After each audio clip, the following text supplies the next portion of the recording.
Figures आया जब मुख्तलिफ रीडिंग्स को ऐड किया जाएगा और उनके लीस्ट काउंट्स डिफरेंट होंगे तो फाइनल आंसर में कितने सिग्निफिकेंट फिगर होंगे।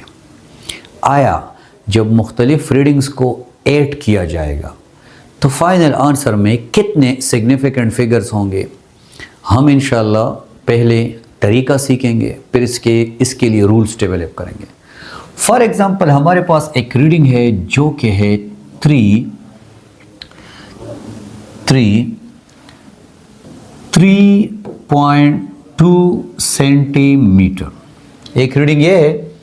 दूसरी रीडिंग है बच्चे 2.12 सेंटीमीटर। ये जो रीडिंग है बच्चे ये ली गई है 0.1 सेंटीमीटर लीस्ट काउंट से और ये रीडिंग ली गई है 0.01 सेंटीमीटर लीस्ट काउंट से। पहली रीडिंग जो है वो मीटर रॉड से ली गई है, दूसरी रीडिंग जो है वो वर्नियर कैलिपर से ली गई है। ठीक है बच्चे, बिल्कुल सही है। अब हम क्या करते हैं, अब इन रीडिंग्स को ऐड करते हैं। जब ऐड करेंगे तो सबसे पहले हमने लिख दिया है 2.12 और यहाँ पे आ गया है 3.2। अब मैं इसको ऐड करता हूँ, गौर से आप सुने।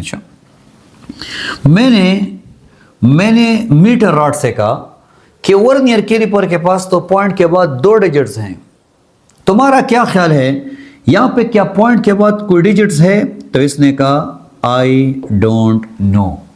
अगर मुझे पता होता तो मेरा नाम क्या वर्नियर कैलिपर ना होता। मीटर रॉड कह रहे अगर मुझे ये पता होता तो मेरा नाम क्या वर्नियर कैलिपर ना होता। मेरा नाम मीटर रॉड है इसलिए क्योंकि ये मुझे पता नहीं है। अच्छा, अब जब हम इसको ऐड करेंगे 2 plus I don't know, 2 plus I don't know, 2 plus I don't know, तो याद रखें बच्चे 2 प्लस आई डोंट नो से आई डोंट नो आ जाएगा। जब मैं आपसे कहूं कि 2 प्लस, मैं आपको कुछ नहीं बता रहा, तो इससे क्या आंसर आएगा? कुछ नहीं आएगा। 2 प्लस आई डोंट नो से क्या आंसर आएगा? I don't know. क्लियर? और यहां पे क्या आ जाएगा बच्चे? 3 और यहां पे क्या आ जाएगा? 5। बच्चों तो यहां पे कितने सिग्निफिकेंट फिगर्स आ गए हैं? 2 सिग्निफिकेंट फिगर्स आ गए। इसका लीस्ट काउंट 0.01 है और इसका लीस्ट काउंट क्या है? 0.1। जो आंसर आया है बच्चे उसका लीस्ट काउंट 0.1 आया है और इसमें हमारा ना कोई रटलाइजेशन है, ना हमारा इसमें कोई कसूर है, बल्कि ये खुद ब खुद ये आ गया है। जिसका मतलब है कि जो एडिशन होगी उसमें जो लीस्ट प्रिसाइज होगा, लीस्ट प्रिसाइज, जिसकी नज़र कमज़ोर होगी तो आंसर उस जितना कमज़ोर हो जाएगा। जिसकी नज़र कमज़ोर होगी तो आंसर उस जितना कमज़ोर हो जाएगा। क्लियर बच्चे? मैं आपको एक और मिसाल देता हूँ। For example 2.2, for example 3.31, for example 1.2, 1.3, 1.5। अब ज़रा इसको ऐड करते हैं। मैंने इससे पूछा क्या हालात हैं मीटर रॉड, यहाँ पे क्या है? कह रहे I don't know, I don't know. Clear? फिर मैंने वर्नियर कैलिपर से पूछा, उसने कहा आई डोंट नो। अब जब इसको हम ऐड करेंगे तो यहाँ पे आएगा आई डोंट नो, यहाँ पे आएगा आई डोंट नो, यहाँ पे यस नो आ जाएगा। इसका मतलब है कि ये हमें मालूम है। 2 3 3 3 6 और 2 8 और यहाँ पे क्या आ जाएगा बच्चे? 2 3 5 और यहाँ पे 6।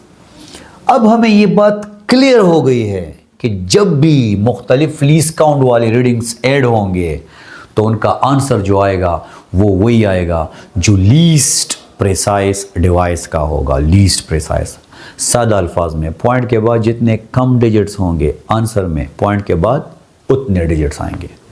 पॉइंट के बाद जितने कम डिजिट्स होंगे आंसर में पॉइंट के बाद उतने डिजिट्स आएंगे। चलिए इस पे कुछ और क्वेश्चंस करते हैं। Look at this, look at this. अब ज़रा हम इन 3 डिजिट्स को ऐड करते हैं, बल्कि 2 डिजिट्स हैं। तो लुक एट दिस बच्चों, यहाँ पे आ गया है 12.439, यहाँ पे आ गया है 9.375 और यहाँ पे आ गया है 1 5.7।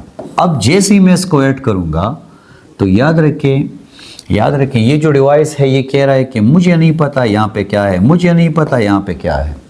तो बच्चे यहाँ पे आ जाएगा दिस एंड दिस, तो डेफिनेटली पॉइंट के बाद एक डिजिट आ जाएगा, डेफिनेटली पॉइंट के बाद एक डिजिट आ जाएगा। ओके, जिस तरह हम इसको फिर क्या करेंगे, इसको फिर राउंड करेंगे। इसके बाद हमारे पास एक और रीडिंग आ गई है, लुक एट दिस। इससे हमने पूछा पॉइंट के बाद कुछ है, इसने कहा आई डोंट नो। इससे मैंने पूछा यहाँ पे कुछ है, नो।